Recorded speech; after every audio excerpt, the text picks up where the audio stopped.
Indian election 2026 அதாவது exit போல் அதை பற்றி பார்த்துக்கிட்டு இருக்கோம். இதில் பார்த்தீங்க அப்படின்னா ஜேவிசி டைம்ஸ் நவ் அவங்க எடுத்த அந்த ஒரு தேர்தலுக்கு பிந்தைய கருத்து கணிப்பில் டிஎம்கே மொத்தம் 75லேருந்து 95 தொகுதிகளில் வந்து வெற்று வாய்ப்புகளுக்கு இது இருக்குது அப்படின்னு சொல்லியிருக்காங்க. ஏடிஎம்கே பார்த்தீங்கன்னா 128லேருந்து 147 அதிமுக கூட்டணிக்கு கிடைக்கும் அப்படின்னு சொல்லியிருக்காங்க. டிவிகே பார்த்தீங்க 18லேருந்து 15 தொகுதிகள் கிடைக்கும்னு சொல்லியிருக்காங்க. மற்றவைக்கோ நாம் தமிழருக்கோ இவங்க எந்த சீட்டும் வந்து கொடுக்கல. இது எந்த மாதிரி இதுவும் தெரியல.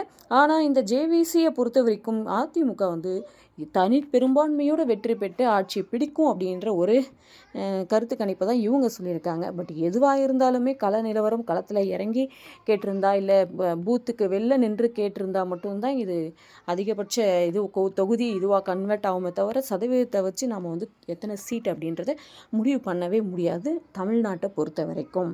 ஸோ இதில் ஏடிஎம்கே லீடிங்கில் இருக்காங்க. பார்ப்போம் அடுத்ததில்.